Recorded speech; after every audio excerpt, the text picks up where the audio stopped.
Baik, Assalamualaikum warahmatullahi wabarakatuh. Jadi kami dari kelompok yang beranggotakan Andreas, Marcel Wongso, Saiful Hilal, Demi Rusi akan menjelaskan atau mempresentasikan materi tentang kelas diagram. Yang pertama, pengertian dari kelas diagram. Kelas diagram adalah sebuah bagian dari UML atau Unified Modeling Language, di mana kelas diagram ini menggambarkan visual dari struktur serta deskripsi dan hubungan antar kelas diagram tertentu, dengan memodelkan kelas, atribut, dan juga objek dan hubungan satu sama lain seperti pewarisan, kontemat, asosiasi, dan lainnya.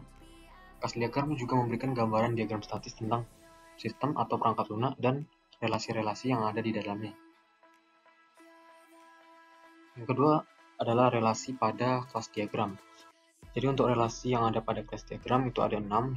Yang pertama association, yang kedua generalization, yang ketiga composition, yang keempat dependency, yang kelima realization, dan yang keenam aggregation. Oke, nama saya Andreas. Saya akan melanjutkan presentasi dari teman saya tadi, itu tentang relasi asosiasi, yaitu relasi struktural yang menspesifikasikan bahwa satu objek terhubung dengan objek lainnya. Relasi ini tidak menggambarkan aliran data sebagaimana yang terdapat pada pemodelan desain pada analisa terstruktur. Pada relasi asosiasi ada dibagi jadi dua, yaitu ada unidirectional association dan bidirectional association. Asosiasi biasa disertai dengan multiplicity yang biasa digambarkan dengan bentuk garis, dan untuk asosiasi berarah atau directional association dapat digambarkan dengan bentuk tanda panah dengan garis terus. Untuk contoh bisa dilihat pada contoh di bawah. Kemudian ada generalization, itu relasi antar kelas dengan makna generalisasi atau spesialisasi umum atau khusus, atau untuk menyatakan hubungan inheritance. Biasa digambarkan dengan tanda panah, namun tanda panahnya ditutup seperti yang digambar. Untuk contoh bisa dilihat di bawah. Kemudian ada composition, bahkan bentuk khusus dari agregasi di mana kelas yang menjadi bagian diciptakan setelah kelas wall dibuat. Misalnya kelas wall dihapus, maka kelas yang menjadi part ikut musnah. Biasa digambarkan dengan bentuk seperti digambar. Dan contoh bisa dilihat di bawah. Oke, sekian dari saya. Yang selanjutnya akan dilanjutkan oleh teman saya. Terima kasih. Baiklah, saya Marcel Wongso akan melanjutkan penjelasan dari teman saya yang tadi. Sekarang kita masuk ke relationship dependency.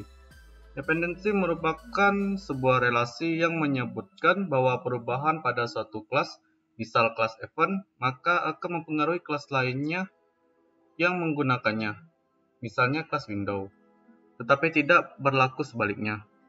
Biasanya digambarkan dengan bentuk seperti berikut. Tanda panah yang garisnya putus-putus. Contohnya seperti ini, di mana pengirim SMS dependensi dengan SMS.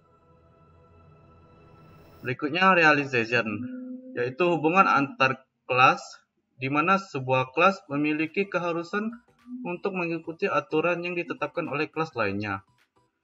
Biasa digambarkan dengan bentuk berikut ini. Yang sama seperti tadi tanda panah, cuman tanda panah ini ada pakai segitiga yang garisnya terputus-putus. Contohnya seperti berikut, yaitu engine yang di bawahnya realization dengan engine yang di atas, yaitu interface-nya. Di mana interface engine tersebut ada tombol on off-nya dan yang realization dengan engine tersebut juga ada on off-nya. Berikutnya aggregation. Aggregation merupakan bentuk khusus dari asosiasi di mana induk terhubung dengan bagian-bagiannya. Aggregation merepresentasikan relasi khas E. Artinya sebuah kelas memiliki atau terdiri dari bagian-bagian yang lebih kecil. Dalam UML, relasi agregasi digambarkan dengan open diamond pada sisi yang menyatakan induk atau wall. Biasa digambarkan seperti berikut. Contohnya seperti ini. Di mobil tersebut HE atau aggregation kaca spion. Kalau di bahasa Indonesiakannya mobil mempunyai kaca spion. Baiklah, berikutnya kami ada contoh dari kelas diagram dan akan dijelaskan oleh teman saya yang berikutnya. Assalamualaikum warahmatullahi wabarakatuh. Nama saya Syekhul Hilal Farullah. NIM saya D10411911034. Saya akan menjelaskan diagram sistem akademik ini. Yang pertama, kita memiliki kelas student. Kelas student ini memiliki atribut name dengan tipe data string, birthday tipe data date, email tipe data string, lalu home tipe datanya address. Lalu student ini memiliki metode student yang berisikan nama dari student tersebut, kemudian bertipe data string. Lalu set email yang diisikan email student tersebut dan juga bertipe data string. Lalu get email bertipe data string. Register for class tipe datanya class. Metode ini visibility-nya bertanda plus yang berarti publish, sehingga bisa dilihat oleh student tersebut. Kemudian student ini memiliki relasi association dengan kelas ini.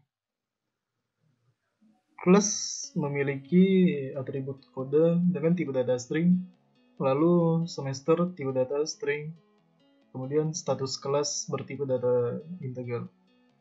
Metodenya terdiri dari kelas, get status, dan set status.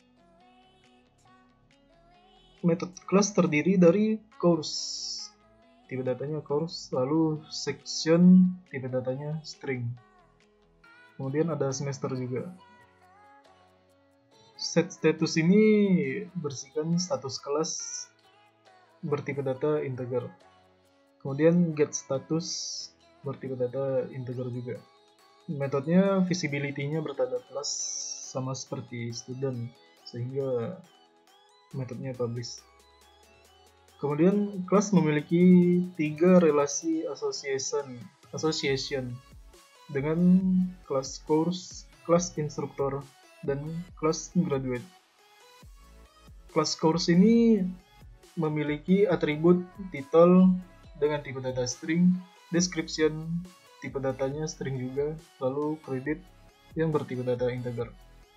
Metode dari kelas course ini ada get title, tipe datanya string, kemudian set credit, yaitu credit course ini tipe datanya integer, kemudian get credit, tipe datanya integer juga, lalu get description, tipe datanya string. Kemudian relasi satunya yaitu guru dari kelas ini yang bernama kelas instruktur. Kelas ini memiliki atribut name, tipe datanya string, lalu home campus, tipe datanya string juga. Metodenya hanya ada satu, yaitu instruktur, yang berisikan nama dari instrukturnya tersebut dengan tipe data string. Visibility-nya plus, sehingga publish. Kemudian ada relasi asisten kelas ini yang terdiri dari kelas graduate. Kelas graduate ini tidak memiliki atribut, tapi hanya memiliki metode saja. Metodenya visibility-nya plus yang terdiri dari apply for assistance bertipe data class. Undergraduate dan graduate ini relasinya setara. Lalu kelas undergraduate, atributnya parties yang bertipe data string. Kemudian metodenya add party yang berisikan party bertipe data string. Kemudian get parties yang bertipe data string. Undergraduate dan graduate ini memiliki relasi generalization terhadap student, yang berarti undergraduate dan graduate ini merupakan kelas yang lebih khusus daripada student. Sekian penjelasan dari saya. Terima kasih.